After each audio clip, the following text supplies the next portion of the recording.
تو اس پر آپ کے اوپر کوئی بھی حرج نہیں ہے، ٹھیک ہے، یعنی کہ اگر کسی زوجہ کو اگر آپ دور کرنا چاہیں یا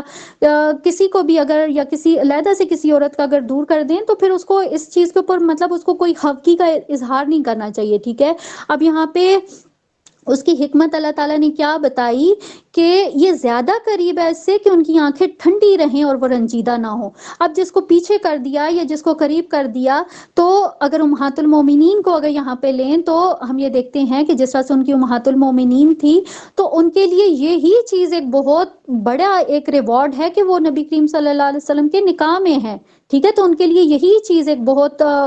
بڑی ہونی چاہیے، اس کو اسی چیز کو اون کرنا چاہیے کہ یہی ایک بہت بڑا ایک ہمارے لیے نام ہے کہ ہم جو ہے وہ نبی کریم صلی اللہ علیہ وسلم کے نکاح میں ہے، اسی سے جو ہے وہ ان کی آنکھیں ٹھنڈی ہونی چاہیے اور وہ رنجیدہ نہیں ہونی چاہیے۔ اور پھر کیا کہا کہ وہ سب کی سب راضی رہیں اس پر بھی جو بھی آپ انہیں دے۔ اب یہاں پہ دیکھیں یہ بھی ایک بہت اہم معاملہ تھا، جس طرح سے ہم نے دیکھا اسی صورت کے شروع میں کہ جب یہ جو وہ والی بات ہوئی تھی کہ یہاں پہ حالات ٹھیک ہو گئے تو انہوں نے نان نفقے کی بات کی تھی، تو یہاں پہ بھی یہ چیز جو ہے وہ بتائی جا رہی ہے کہ جو بھی نبی کریم صلی اللہ علیہ وسلم ان کو دیں تو ان کو اسی چیز کے اوپر جو ہے وہ راضی اور خوش رہنا چاہیے۔ اسی طرح سے آگے دیکھیں، آگے ہے ہمارے پاس آیت نمبر 56، یہاں پہ کیا کہا جا رہا ہے کہ اب اس کے بعد اور عورتیں آپ کے لیے حلال نہیں ہیں اور نہ ہی اس کی اجازت ہے آپ ان میں سے کسی کی جگہ کوئی اور بیوی لے آئیں، اور اگرچہ ان کا حسن آپ کو اچھا لگے اور سوائے اس کے جو کہ آپ کی مملوکہ ہوں، اور اللہ تعالیٰ ہر چیز پر نگران ہے۔ اب یہاں پہ اگر آپ دیکھیں گے تو اس میں کیا کہا جا رہا ہے کہ یہ جس طرح سے یہ والی بات کی گئی نا کہ اب اس کے بعد جو ہے وہ آپ مطلب یہ جو 11 نکاح آپ کے ہو گئے، اب اس کے بعد آپ کو اور اجازت نہیں ہے، ٹھیک ہے۔ اور پھر اس کے ساتھ یہ بھی ایک بات کلیئر کر دی گئی کہ اب جو ہے وہ آپ کے لیے یہ بھی نہیں ہے کہ آپ کسی بیوی کو طلاق دے کے تو اپنی یہ جو گنتی ہے وہ کسی اگر کوئی اور عورت آپ کو پسند آ جاتی ہے تو آپ اپنی کسی بیوی کو طلاق دے کے اس کی جگہ پہ اس کو کر لیں، ٹھیک ہے۔ اب ظاہر ہے یہ اجازت تو ختم ہو گئی ہے، لیکن جس طرح سے ہمارے ہاں بہت سارے مرد بھی ایسے کرتے ہیں نا کہ ایٹ اے ٹائم 4 شادیوں کی اجازت ہے، تو وہ ایک کو چھوڑا دوسری کو پکڑ لیا، اس کو چھوڑا دوسری کو پکڑ لیا، وہ اس طرح سے وہ والا سین نہیں ہونا چاہیے۔ تو یہاں پہ بھی وہ چیز بتا دی گئی۔ اب اس کے پیچھے جو ساری حکمت تھی اس کو آپ انشاءاللہ آگے بھی دیکھیں گے، جس طرح سے ہم نے اسی سورہ کے اندر یہ بھی پڑھا تھا کہ یہ جو نبی کریم صلی اللہ علیہ وسلم کی جو بیویاں ہیں وہ امت کی مائیں ہیں، ٹھیک ہے۔ تو یہ بھی چیز جو ہے وہ اس سے ایک نکلتی ہے کہ ظاہرہ وہ اگر کسی کو طلاق دیں گے، کیونکہ اس وقت میں تو یہ ہوتا تھا نا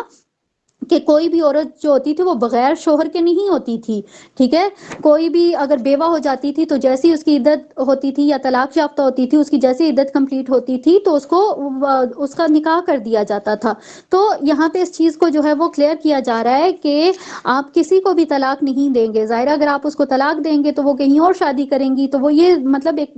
بالکل عجیب سا ایک سارا معاملہ ہو جائے گا۔ تو اسی لیے یہاں پہ ان ساری چیزوں کے اوپر مطلب یہ سمجھے کہ ایک سٹاپ لگا دیا کہ بس اب اس سے آگے جو ہے وہ اجازت نہیں ہے۔ تو اسی طرح سے ہم یہ بات دیکھتے ہیں کہ نبی کریم صلی اللہ علیہ وسلم کے حوالے سے ایک چیز ہم نے ایک حدیث ہمیں یہ بھی ملتی ہے نا کہ نبی کریم صلی اللہ علیہ وسلم کیا کہتے تھے کہ مجھے تمہاری دنیا میں سے 2 ہی چیزیں پسند ہیں، ایک عورت اور ایک خوشبو، ٹھیک ہے۔ تو یہاں پہ اسی لیے اس چیز کو جو ہے وہ کلیئر کیا گیا کہ اگر کوئی عورت اگر آپ کو بھلے سے وہ اچھی لگے، ٹھیک ہے، لیکن اب آپ کو مزید نکاح کرنے کی اجازت نہیں ہے۔ لیکن اس کے ساتھ ایک کس طرح سے کمپنسیٹ کیا گیا کہ آپ کو باندیوں کے اوپر جو ہے وہ آپ کو کوئی پابندی نہیں ہے، ٹھیک ہے۔ آپ باندیوں میں جو ہے وہ آپ جتنی بھی رکھنا چاہیں وہ رکھ سکتے ہیں۔ یہاں پہ ہمارے یہ والا رکوع بھی کمپلیٹ ہو گیا۔ آگے جو ہے وہ ہمارا اگلا رکوع سٹارٹ ہوتا ہے، رکوع نمبر یہ پارے کا جو ہے وہ رکوع نمبر 4 ہے اور سورہ کا رکوع نمبر 7 ہے، ٹھیک ہے۔ اور یہ آیت نمبر 53 سے لے کر 58 تک ہے۔ اب اس میں کیا کہا جا رہا ہے؟ اگین جو ہے اس رکوع کے اندر جو ہے وہ ہمیں مزید احکامات جو ہیں وہ نظر آئیں گے. اس سے پہلے بھی جو ہم نے پڑھے تھے اور سورہ نور کے اندر بھی ہم نے پڑھے تھے. ٹھیک ہے, اب یہاں پہ انہی چیزوں کی جو ہے وہ کنٹینیوشن آ رہی ہے. آگے دیکھیں آیت نمبر 53 ہے, اس میں کیا کہا جا رہا ہے کہ اے لوگو جو ایمان لائے ہو, نبی کے گھروں میں بلا اجازت داخل نہ ہوا کرو, نہ کھانے کے وقت کا انتظار کیا کرو. ہاں اگر تمہیں کھانے پر بلایا جائے تو ضرور آؤ, مگر جب کھانا کھا لو تو اٹھ جایا کرو, باتیں کرنے میں نہ لگے رہا کرو. تمہاری یہ حرکتیں نبی کو تکلیف دیتی ہیں, مگر وہ حیا کی وجہ سے تمہیں کچھ نہیں کہتا.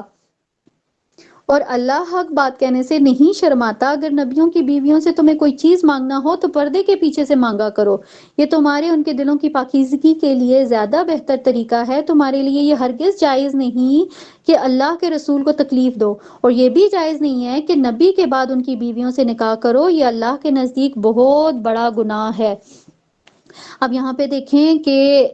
پہلے جو ہے وہ احکامات ہمیں اس آیت کے اندر نظر آتے ہیں. سوشل ایٹیکیٹس آپ ان کو کہہ سکتے ہیں. ٹھیک ہے, کہ آپ کی جو روزمرہ جو زندگی ہے اس کے اندر جو معمولات ہوتے ہیں وہ کس طرح سے ہونے چاہیے. اب سب سے پہلے کیا کہا گیا کہ نبی کے گھر میں اگر جانا ہو نا تو بلا اجازت نہیں آپ نے جو ہے وہ منہ اٹھا کے اندر داخل ہو جانا. ہم نے پہلے یہ بات پڑھی تھی نا کہ عرب میں یہ رواج ہوتا تھا کہ کسی کے گھر میں بھی آپ جو ہیں وہ چلے جائے, مطلب جا سکتے تھے مرد, اور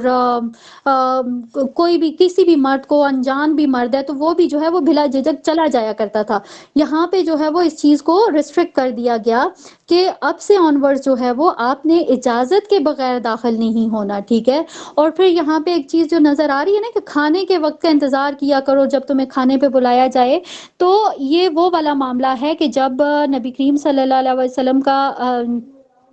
حضرت زینب کے ساتھ جو نکاح ہوا تھا تو ان کی جو ولیمے کی جو ایک تقریب تھی نا, اس میں کیا ہوا کہ بہت سارے لوگ جو تھے وہ اس طرح سے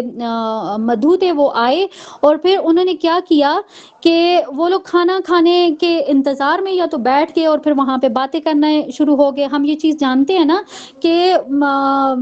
اتنے بڑے بڑے گھر نہیں تھے کہ جن میں یہ کہا جا سکے کہ وہاں پہ سیپریٹ یہاں پہ جگہ ہوتی تھیں جہاں پہ وہ سارے مرد وغیرہ یہ سارے یہ پورا وہ بیٹھے ہیں جس طرح سے آج کل ہوتا ہے کہ مطلب علیحدہ سے ایک ڈرائنگ روم ہوتا ہے جس میں بٹھا دیا جاتا ہے اور وہ سارے بیٹھے رہتے ہیں. اب اس طرح کا اگر کوئی حالات ہوتے ہیں تو پھر تو چلیں کوئی ایشو نہیں ہے, آپ بیٹھے رہیں, باتیں کریں, جو آپ کا دل چاہتا ہے کریں. لیکن اس وقت یہ جو معاملہ تھا یہ اس طرح سے نہیں تھا. اس پورے جو واقعہ ہے نا اس کو سنن ترمذی کی حدیث ہے 3218, اس میں یہ کمپلیٹ پورا ایک ڈیٹیل کے ساتھ یہ سارا واقعہ جو ہے وہ موجود ہے کہ جب حضرت زینب کا جو ان کی ولیمے کی تقریب تھی تو ایک ان کا جو حجرہ تھا اس میں وہ دیوار کی طرف وہ منہ کر کے بیٹھی ہوئی تھی. ٹھیک ہے, اور یہ جو مرد تھے یہ کھانا کھانے کے بعد جو تھا یہ وہاں پہ پھر وہ بیٹھے رہے اور پھر باتوں میں لگ گئے, اور کافی دفعہ جو ہے وہ نبی کریم صلی اللہ علیہ وسلم نے یہ چیز انہوں نے یہ فیل کی لیکن وہ بولے نہیں. ٹھیک ہے, تو یہاں پہ اسی چیز کو جو ہے وہ بتایا گیا آیت کے اندر کہ نبی جو ہے وہ تمہیں یہ نہیں بیان کر سکتا, لیکن اللہ جو ہے وہ کبھی بھی حق بات جو ہے وہ اس کو بیان کرنے سے نہیں شرماتا ہے. تو بہت کلیئرلی بغیر کسی لگی لپٹی کے اللہ تعالیٰ نے یہاں پہ کیا مینرز کس طرح سے سکھائے کہ جب بھی اگر کسی سے بات کرنی ہے تو پردے کے پیچھے سے کرنی ہے. کسی دعوت پہ جانا ہے تو ایسا نہیں ہے کہ ابھی کھانے پکنے میں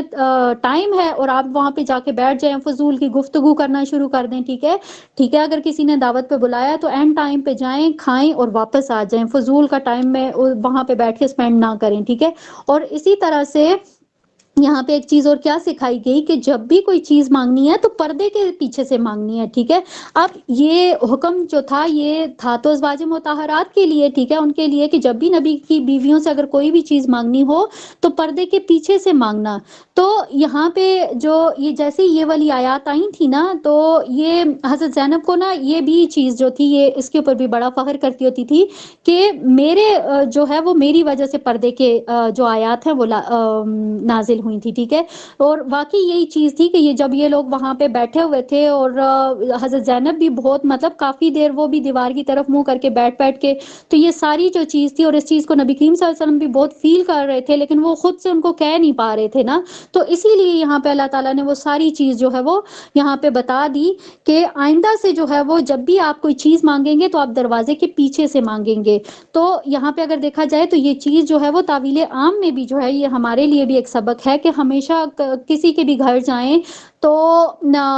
جہاں پہ اگر آپ کا نہیں ہے اتنا مطلب بہت کھلا آنا جانا نہیں ہے تو وہاں پہ ہمیشہ جو ہے وہ اس چیز کو مد نظر رکھنا چاہیے کہ جب تک آپ کی جان پہچان نہ ہو وہاں پہ اس طرح سے بالکل اٹھ کے نہیں چلے جانا چاہیے. اور پھر اگر کوئی کام ہو تو ہمیشہ جو ہے وہ اوٹ میں رہ کر جو ہے وہ اس کو کرنا چاہیے. یہ سارے جو جتنے بھی اس آیت کے اندر جو جتنے بھی ایٹیکیٹس نظر آ رہے ہیں نا، یہ ہمیں آج کے دور میں نا ان کو امپلیمنٹ کرنے کی بہت زیادہ ضرورت ہے. اب آگے دیکھیں آیت نمبر 54 میں کیا کہا جا رہا ہے کہ تم کوئی بات ظاہر کرو یا چھپاؤ، اللہ کو ہر بات کا علم ہے. اب یہاں پہ کیا کہا گیا کہ کوئی بھی بات اگر جو ہے وہ آپ اب یہ جس طرح سے نبی کریم صلی اللہ علیہ وسلم کے حوالے سے یہ ساری بات چل رہی ہے، ٹھیک ہے، اسی کے حوالے سے یہ امت کے لوگوں کے لیے جو ہے وہ ایک یہ ایک آیت ہے، ٹھیک ہے، یہ حکم ہے. اب جس طرح سے یہ سارا معاملہ تھا حضرت زینب اور حضرت محمد صلی اللہ علیہ وسلم کی شادی کا، ٹھیک ہے، اس کو لے کر جتنی بھی باتیں اور یہ جو کچھ بھی ہو رہا تھا نا، تو یہ ساری چیزوں کے کی وجہ سے نا اللہ تعالیٰ نے ڈائریکٹ جو ہے وہ امت کو مخاطب کیا ہے، ٹھیک ہے، کہ آپ کوئی بھی چیز چاہے وہ ظاہراً کریں یا وہ چھپا کے کریں، لیکن اللہ تعالیٰ جو ہے وہ ہر چیز کا علم رکھنے والا ہے. آیت نمبر 55 ہے، کوئی حرج نہیں ان پر ان کے باپوں کے معاملے میں، اور نہ ہی ان کے بیٹوں کے بارے میں، اور نہ ہی ان کے بھائیوں کے بارے میں، اور نہ ہی ان کے بھائیوں کے بیٹوں کے بارے میں، اور نہ ہی ان کے بہنوں کے بیٹوں کے بارے میں، اور نہ ہی ان کی جان پہچان کی عورتوں کے بارے میں، اور نہ ہی ان کے ملک زمین کے بارے میں. اب یہاں پہ اگر ہم دیکھیں تو اگین جو ہے وہ ایک احکامیہ جو ہے وہ آیت نظر آ رہی ہے. اب یہاں پہ ہم دیکھتے ہیں کہ جس طرح سے ہم نے پہلے دیکھا تھا تو اس طرح کے احکامات نظر آئے تھے سورہ نور کے اندر، ٹھیک ہے. اب یہاں پہ کیا کہا جا رہا ہے کہ اب یہ ازواج مطہرات کی طرف سے یہ والی آیت ہے، ٹھیک ہے، کہ یہ جتنی بھی جو ہے وہ ظاہر پردے کے احکامات آ گئے نا، اب پردے کی جو ہے وہ اس آیت نازل ہو گئی تو یہاں پہ اس چیز کو پھر کلیئر کیا گیا کہ یہ جیسے امہات المومنین تھی، ٹھیک ہے. اب عام انسان کے لیے تو عام اگر کوئی مرد جاتا تو اس کے لیے پردے کی اوٹ سے اس نے بات کرنی تھی، ٹھیک ہے، لیکن یہاں پہ اللہ تعالیٰ نے کس کس کو مستثنا قرار دیا کہ ان کے باپوں کے بارے میں، ان کے بیٹوں کے بارے میں، ٹھیک ہے. تو یہاں پہ جس طرح سے حضرت عائشہ کے والد تھے حضرت ابوبکر صدیق، اسی طرح سے حضرت حفصہ کے والد تھے حضرت عمر فاروق رضی اللہ عنہما، تو یہاں پہ کیا کہا گیا کہ باپ جو ہے وہ اپنی بیٹی کے گھر میں آ سکتا ہے، اس سے اس کا پردہ نہیں ہے، ٹھیک ہے. اسی طرح سے بیٹے جو ہیں وہ بھی جا سکتے ہیں. اور پھر بھتیجوں کے بارے میں جو ہے وہ سارا بیان ہوا، بھتیجوں کے بھانجوں کے بارے میں، اسی طرح سے عورتوں کے بارے میں، ٹھیک ہے. تو یہ ساری جو چیز ہے وہ یہاں پہ اللہ تعالیٰ نے کلیئر کر کے بتا دی کہ کن کن لوگوں کو جو ہے وہ ان سے پردہ جو ہے وہ نہیں کرنا. اب یہاں پہ دیکھیں، یہاں پہ ایک ورڈ استعمال ہوا ہے کہ ولا نسائہن ولا ما ملکت ایمانہن. اب یہاں پہ کیا کہا گیا کہ نہ ان کی جان پہچان کی عورتوں کے بارے میں اور کی باندیوں کے بارے میں. اب اس سے پہلے ہم نے یہ دیکھا تھا نا کہ جو مطلب ایسی عورتیں جن کو آپ جانتے نہیں ہیں ان سے بھی پردے کا جو حکم ہے، ٹھیک ہے، لیکن یہاں پہ یہ جو ہے نا ولا نسائہن، تو اس سے نا مفسرین نے جو ہے وہ ان کے مختلف موقف ہیں، ٹھیک ہے. کچھ کے اکارڈنگ جو ہے وہ یہ کہتے ہیں کہ عورت کا عورت سے پردہ نہیں ہے، ٹھیک ہے، لیکن کچھ یہ کہتے ہیں کہ مسلمان عورت جو ہے وہ اس کو جو رشتہ دار نہیں ہے، ٹھیک ہے،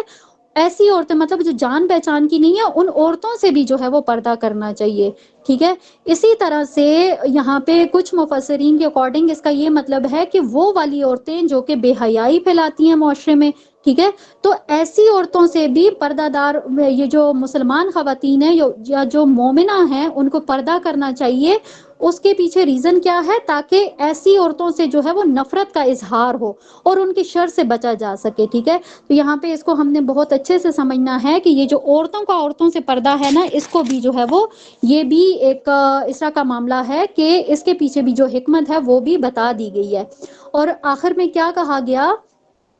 کہ اے نبی کی بیویوں تم اللہ سے ڈرتی رہو، یقیناً اللہ ہر چیز پر گواہ ہے۔ اب یہاں پہ کیا کہا گیا، مطلب ساری چیز پوری ایک کلیئر کر دی گئی ہے، اور پھر اس کے بعد جو ہے وہ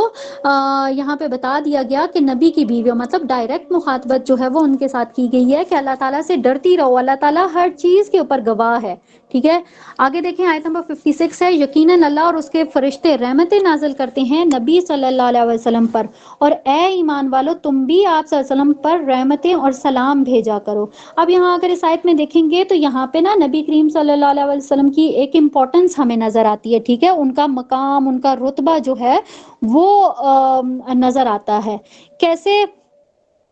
اب یہاں پہ دیکھیں جیسا سے ہم یہ دیکھتے ہیں کہ پچھلی آیات میں جو ہے وہ پردے کی بات کی گئی، پھر نبی کریم صلی اللہ علیہ وسلم کو جو ہے وہ ہم نے دیکھا تھا کہ ان کی جو ازواج ہیں ان کی ذات سے ایذا پہنچانے کی جو بات تھی وہ کی گئی، اس سے منع کیا گیا۔ اب اس سارے پورے کانٹیکسٹ کے بیچ میں جو ہے یہاں پہ یہ آیت جو آئی ہے اس کا کیا مقصد ہے، اس کے پیچھے کیا حکمت ہے، ٹھیک ہے۔ تو یہاں پہ امت کو یہ بات سمجھائی جا رہی ہے کہ یہ جو نبی کریم صلی اللہ علیہ وسلم کی ذات ہے نا، یہ کوئی معمولی انسان نہیں ہے، ٹھیک ہے، ان کا مقام، ان کا جو مرتبہ ہے وہ بہت ہی اعلیٰ ہے، تو اس کی وجہ سے نبی کریم صلی اللہ علیہ وسلم ہیں جو وہ سب کے لیے واجب الاحترام ہے۔ اب یہاں پہ اللہ تعالیٰ نے کس طرح سے ان کو فضیلت بخشی کہ اللہ تعالیٰ اور اس کے فرشتے آپ صلی اللہ علیہ وسلم پر درود بھیجتے ہیں، تو اس لیے یہاں پہ کیا کہا گیا کہ نبی کریم صلی اللہ علیہ وسلم کو تکلیف پہنچانے سے اجتناب جو ہے وہ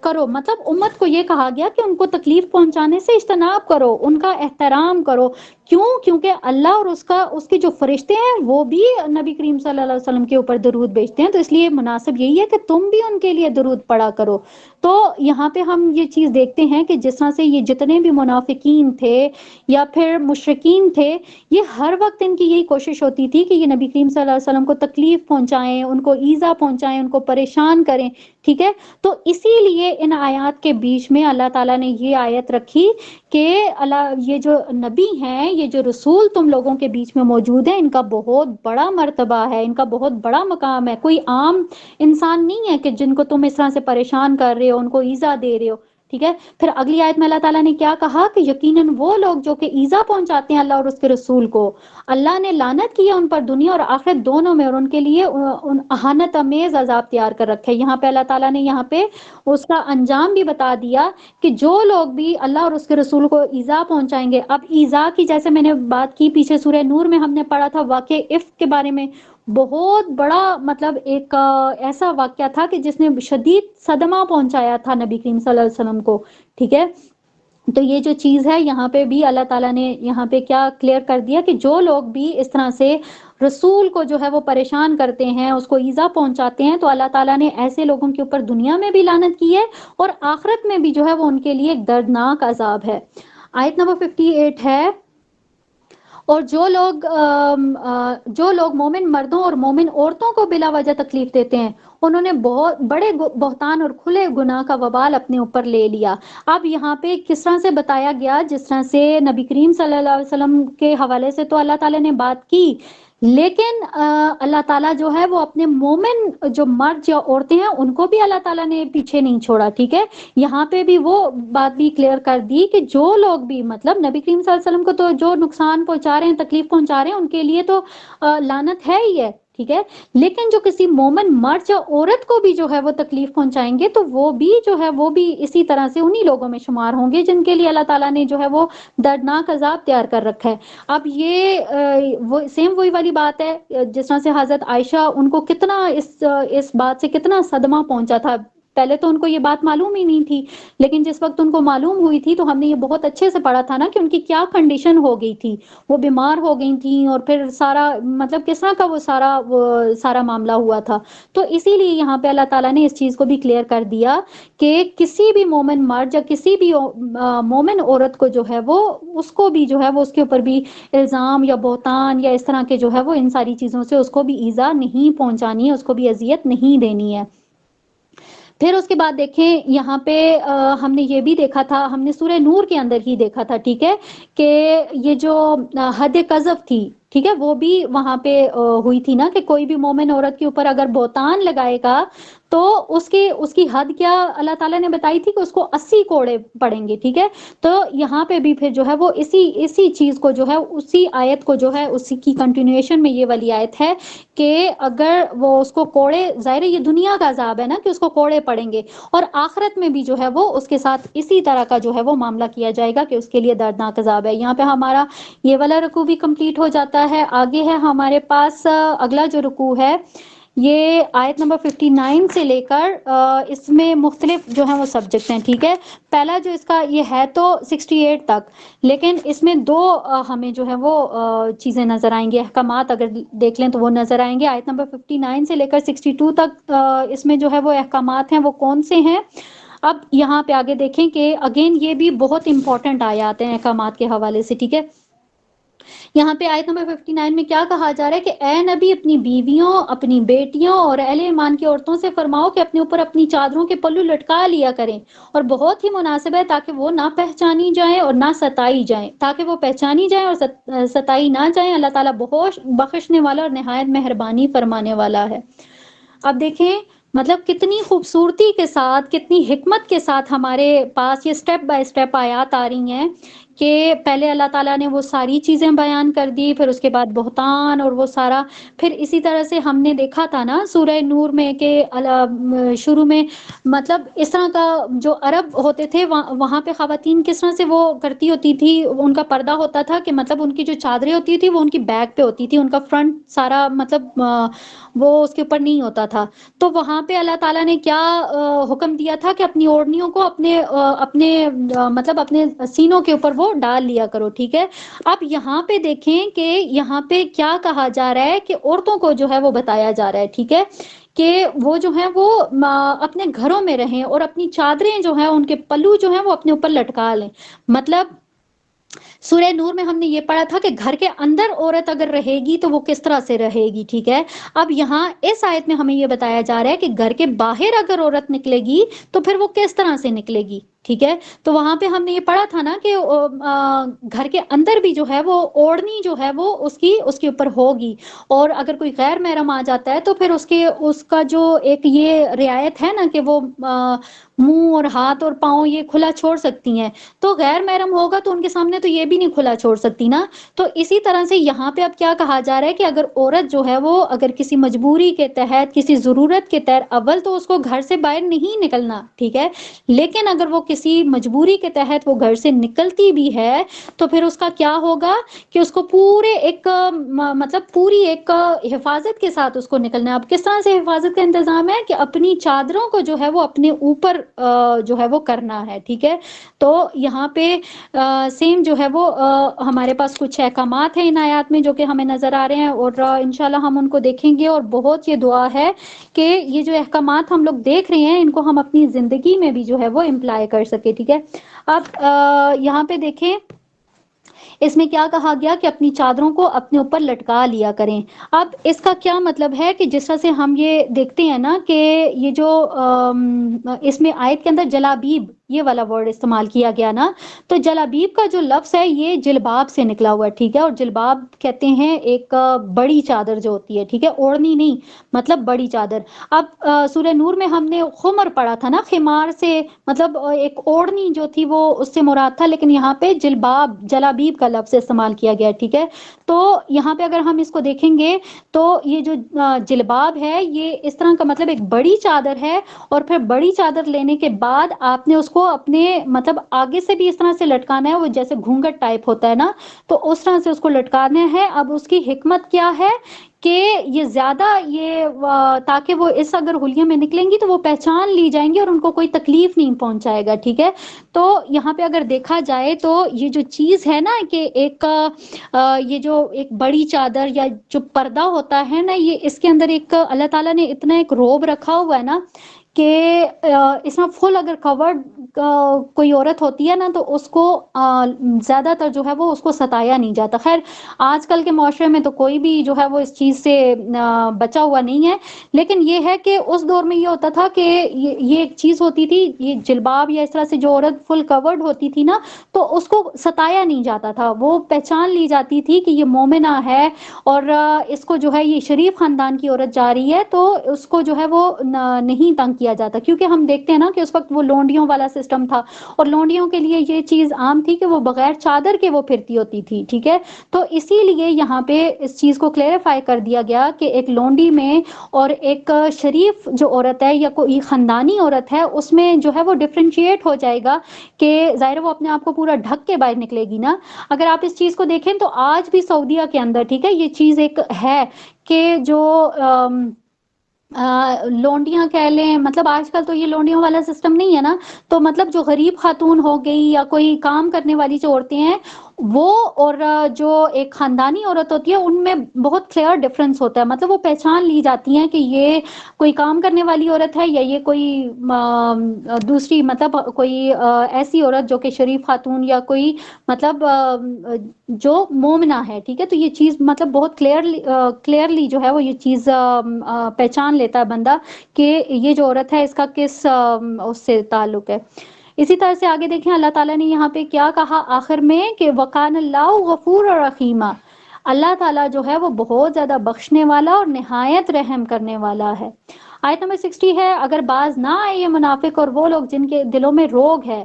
اور جو مدینہ میں سنسنی پھیلانے والے ہیں, اور اے نبی صلی اللہ علیہ وسلم ہم آپ کو ان پر اکسا دیں گے, پھر وہ آپ کے پڑوسی بن کر اس شہر میں نہیں رہ سکیں گے مگر بہت تھوڑا عرصہ. اب یہاں پہ کیا کہا گیا کہ جو بھی منافقین ہیں اگر ان کے دلوں میں کوئی بیماری ہے, کوئی خرابی ہے, کوئی نفاق ہے, یا ہم یہ بھی دیکھتے ہیں نا کہ بہت سارے منافقین ہوتے تھے وہ اس ٹو میں لگے رہتے تھے کہ کسی بھی طرح سے اگر کوئی ایک چھوٹی سی, جس طرح سے یہ حضرت عائشہ والا معاملہ تھا تو بظاہر اگر دیکھا جائے تو یہ اتنی بڑی بات نہیں تھی, لیکن اس وقت ان منافقین کی وجہ سے اس بات کو بہت بڑا جو ہے وہ بنا دیا گیا. تو یہاں پہ کیا کہا جا رہا ہے کہ یہ جو منافق لوگ ہیں نا ان کے دلوں میں بیماری ہے. ٹھیک ہے, اب ان کے دل میں کون سی بیماری ہے؟ نفاق کی بیماری ہے. ٹھیک ہے, یہ جو ان کا سارا یہ نبی کریم صلی اللہ علیہ وسلم کے ساتھ ایک جو ایک ان کی دشمنی یا جو ایک رنجش ہے نا, یہ ہر وقت اس ٹو میں رہتے ہیں کہ ان کو کوئی چھوٹی سی بھی بات ملے اور جو اس کو یہ جو ہے وہ اس کو بڑا چڑھا کے اور اس کو پھیلا کے اور اس طرح سے وہ نبی کریم صلی اللہ علیہ وسلم کو ایذا پہنچائیں. تو یہاں پہ کیا اب بالکل کلیئر اللہ تعالیٰ نے کہہ دیا کہ اگر کوئی اپنی حرکات سے باز نہیں آتا, ٹھیک ہے, اگر پھر بھی اس کو نہیں سمجھ آتی تو کلیئرلی یہاں پہ کہہ دیا گیا کہ ہم نبی کریم صلی اللہ علیہ وسلم کو ان پر اکسا دیں گے. یعنی کہ اب نبی کریم صلی اللہ علیہ وسلم کو کمپلیٹ ایک اجازت ہے کہ اگر کوئی اس طرح کا جو ہے معاملہ ہوتا ہے تو پھر آپ ان کو اپنے ہاتھوں سے جو ہے وہ سزا دیں, اور پھر اس کے بعد کیا ہے کہ ان کو یہاں سے نکال دیں. آیت نمبر 61 ہے, یہ بھٹکارے ہوئے لوگ ہیں, جہاں بھی جائیں گے پکڑ لیے جائیں گے اور بری طرح قتل کیے جائیں گے. اب یہاں پہ یہ بھی بتا دیا گیا کہ اگر ایسے لوگ, ٹھیک ہے, جن کو یہاں سے بھی جو ہے وہ اس طرح سے دھتکار کے نکالا جائے گا تو آگے بھی جا کے ان کو ایسا نہیں ہے کہ وہ کہیں پہ جا کے وہ آرام سکون کے ساتھ رہ جائیں گے, بلکہ وہاں پہ بھی جو ہے وہ ان کے ساتھ اسی طرح کا معاملہ ہوگا اور پھر آخر میں کیا ہوگا کہ وہ بری طرح سے وہ قتل کیے جائیں گے. آیت نمبر 62 ہے, اللہ کی یہی سنت رہی ہے ان لوگوں کے بارے میں جو پہلے گزر چکے ہیں اور تم ہرگز نہیں پاؤ گے اللہ تعالیٰ کے طریقے میں کوئی بھی تبدیلی. اب یہاں پہ اللہ تعالیٰ نے بالکل کلیئر یہ بات جو ہے وہ کر دی کہ ہمیشہ سے اللہ تعالیٰ کی یہی سنت ہے. ٹھیک ہے, کہ جو بھی اللہ تعالیٰ کے احکامات کی نافرمانی کرتا ہے, جو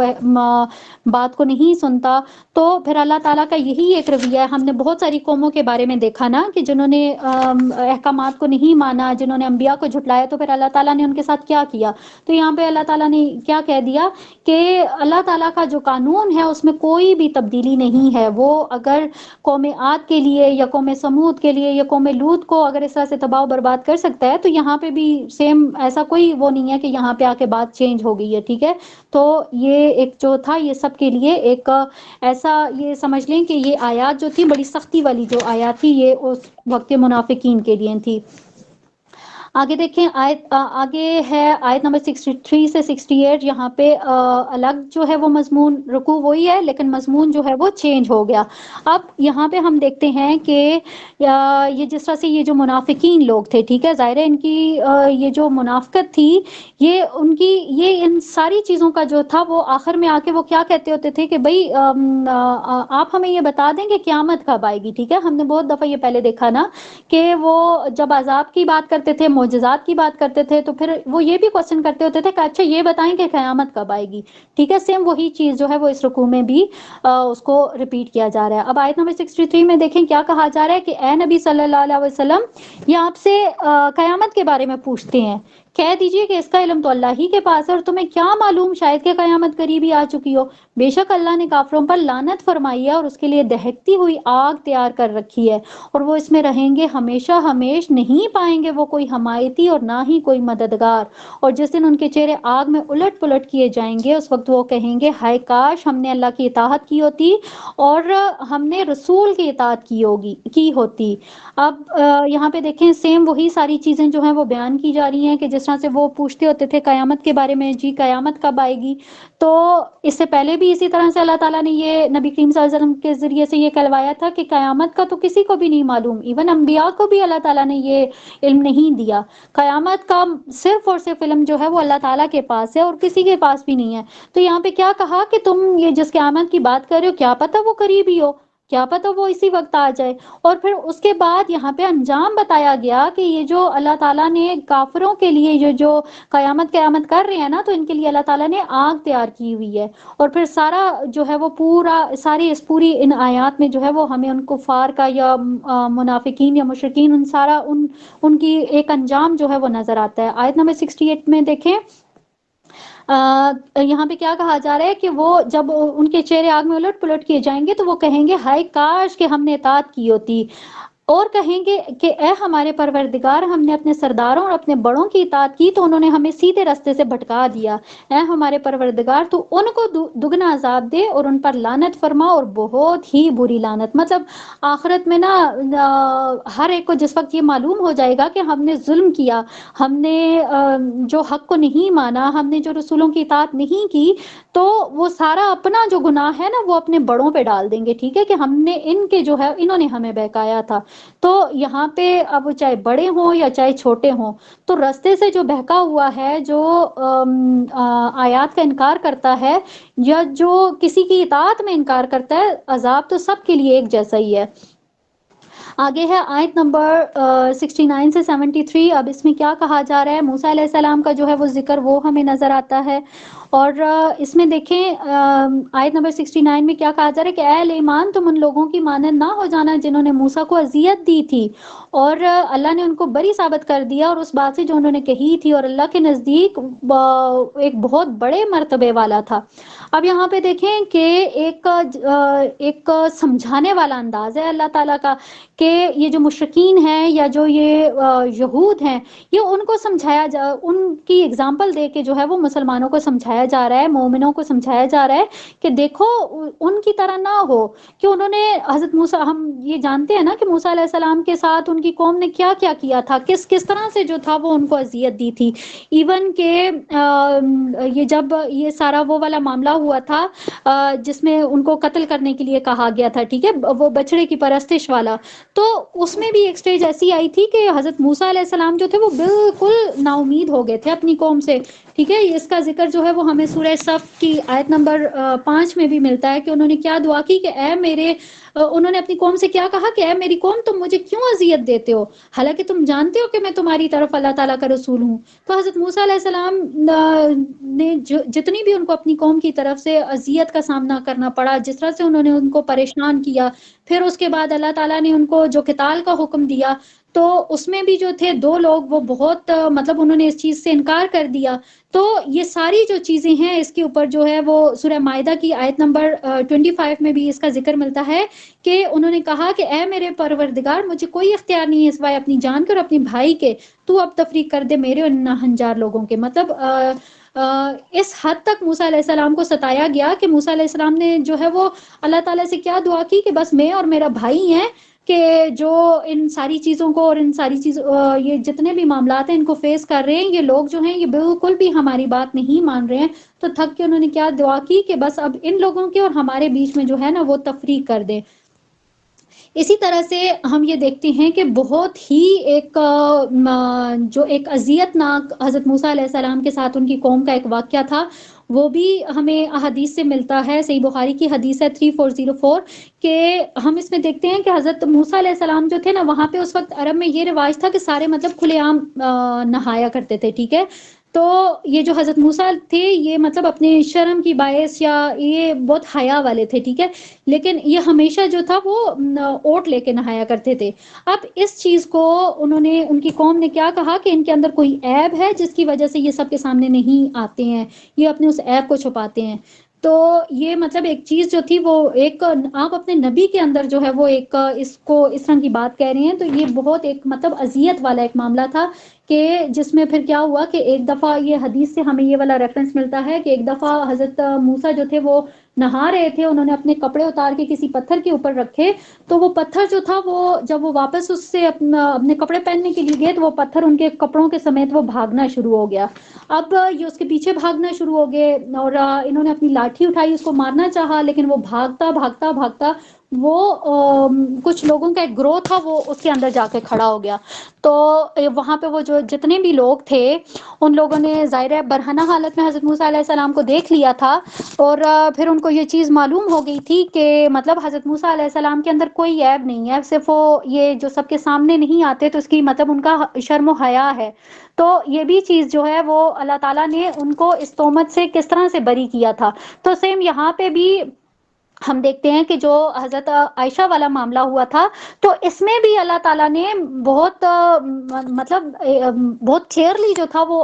حضرت عائشہ کو بری کیا تھا. پھر ہم نے ان کی آیات بھی دیکھی، سارا کچھ کیا. تو یہاں پہ یہ چیز ہمیں نظر آتی ہے کہ کبھی بھی جو ہے وہ اللہ تعالیٰ اپنے مومنوں کو جو ہے نا وہ اکیلا نہیں چھوڑتا ہے. جیسے پیچھے ہم نے آیت میں دیکھا نا کہ آپ ان کو یہ کہہ دیں کہ میرے لیے اللہ کافی ہے. تو یہ جو ایک بات ہے نا، یہ جو ایک سٹیٹمنٹ ہے کہ میرے لیے اللہ کافی ہے، یہ بہت ایک گہری چیز ہے جس کو اللہ تعالیٰ جو ہے وہ اس کو وہ اون بھی کرتے ہیں. ایسا نہیں ہے کہ اگر کوئی اللہ تعالیٰ کے اوپر بھروسہ کرے اور اللہ تعالیٰ اس کو لیٹ ڈاؤن کر لیں، ایسا کبھی بھی نہیں ہوتا. ٹھیک ہے، تو یہ ایک جو چیز ہے اس کو بہت سمجھنے کی ضرورت ہے. اب یہاں پہ اس بات کو جو ہے وہ حضرت موسیٰ علیہ السلام کے ساتھ اللہ تعالیٰ نے ریلیٹ کر کے کہا کہ جس طرح سے موسیٰ علیہ السلام کو اس کی جو قوم تھی انہوں نے حضرت موسیٰ علیہ السلام کو اذیت دی تھی، سیم اسی طرح سے جو نبی کریم صلی اللہ علیہ وسلم کی قوم ہے وہ بھی اپنے نبی کو اذیت دے رہی ہے. آگے دیکھیں آگے کیا آیت نمبر 70 ہے، اس میں کیا کہا جا رہا ہے کہ اے ایمان اللہ کا تقوی اختیار کرو، بات کرو سیدھی. یعنی کہ یہاں پہ ڈائریکٹ جو مخاطبت ہے وہ امت کے ساتھ ہے، اہل ایمان کے ساتھ ہے کہ اللہ تعالیٰ کا تقوی اختیار کرو اور ہمیشہ سیدھی بات جو ہے وہ اپنائے رکھو. اب یہاں پہ اگر دیکھا جائے تو جو انسان کی جو ڈیلی لائف ہے نا اس میں بھی جو ہے وہ کیا پتہ چلتا ہے کہ یہاں پہ بھی جو ہے وہ آپ نے سیدھی بات اختیار کرنی ہے. یعنی کہ آپ نے اپنی زبان کا جو استعمال کرنا ہے نا وہ بہت محتاط طریقے سے کرنا ہے. آپ کی جو اپنے جو فیملی ممبرز ہیں یا جو آپ کے اہل و عیال ہیں ان کے ساتھ بھی جو ہے وہ آپ کا جو ایک گفتگو کی جو بات ہے اس میں سچائی ہونی چاہیے، سیدھی بات ہونی چاہیے. آیت نمبر 71 ہے، اللہ تمہارے سارے اعمال درست کر دے گا اور تمہاری خطائیں بخش دے گا، اور جو کوئی اللہ اور اس کے رسول کی اطاعت پر کاربند ہو گیا تو اس نے بہت بڑی کامیابی حاصل کر لی. اب یہاں پہ دیکھیں کہ کامیابی کا معیار اللہ تعالیٰ نے کیا بتایا کہ اللہ تعالیٰ اور اس کے رسول کی اطاعت. ٹھیک ہے، تو یہاں پہ اللہ تعالیٰ نے بالکل کلیئر ایک بات بتا دی کہ اگر تم کامیاب ہونا چاہتے ہو تو اطیع اللہ و اطیع الرسول اس فارمولے کے اوپر کاربند ہو جاؤ. آیت نمبر 72 ہے، ہم نے اس امانت کو پیش کیا آسمانوں پر اور زمین پر اور پہاڑوں پر، تو سب نے انکار کر دیا تھا اس کو اٹھانے سے اور اس سے ڈر گئے تھے، اور انسان نے اسے اٹھا لیا، یقیناً وہ بہت بڑا ظالم اور بہت بڑا نادان ہے. اب یہاں پہ دیکھیں تو کتنی گہری بات کی جا رہی ہے کہ یہ جو ایک امانت یعنی کہ یہ جو قرآن ہے، ٹھیک ہے، اس کو جب نازل کیا مطلب پہاڑوں سے بھی پہاڑوں نے اس کو اپنے اوپر نازل کرنے سے انکار کر دیا تھا. ٹھیک ہے، انہیں معلوم تھا کہ یہ ایک بہت بڑی ذمہ داری ہے اور انہوں نے ذمہ داری کو اٹھانے سے انہوں نے انکار کر دیا تھا. لیکن یہاں پہ کیا کہا گیا کہ انسان نے اس کو اٹھا لیا. اب انسان جو ہے وہ اللہ تعالیٰ نے یہاں پہ کیا کہا کہ انسان ظالم ہے، بہت بڑا نادان ہے، اس کو اس چیز کا معلوم ہی نہیں ہے کہ یہ کتنی بڑی ذمہ داری ہے جو کہ اس کے اوپر عائد کی کی گئی ہے، جو کہ اس کے اوپر نافذ کی گئی ہے، لیکن اس کو یہ چیز، اس کی امپورٹنس جو ہے وہ نظر نہیں آ رہی ہے. یقیناً انسان جو ہے وہ بہت ہی بڑا نادان ہے. آگے دیکھیں آیت نمبر 73 ہے، تاکہ اللہ عذاب دے منافق مردوں اور منافق عورتوں کو اور مشرک مردوں اور مشرک عورتوں کو. اب یہاں پہ جو ہے وہ بالکل آخر میں جو ہے وہ اللہ تعالیٰ نے آ کے کیا کہا کہ یہ جتنے بھی لوگ ہیں، ٹھیک ہے، وہ اگر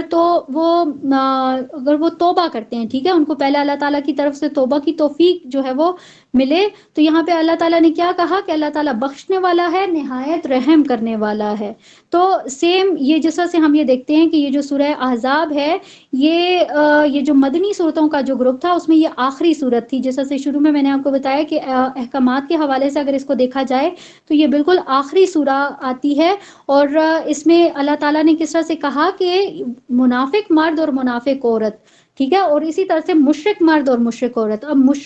مشرک مرد اور عورت کو تو ہم کلیئرلی سمجھ سکتے ہیں نا، کہ وہ لوگ جو کہ اللہ تعالیٰ کے ساتھ شریک کرتے ہیں. لیکن جو منافق ہے نا، اس کو جو ہے نا یہ سمجھنا تھوڑا سا مشکل ہو جاتا ہے کہ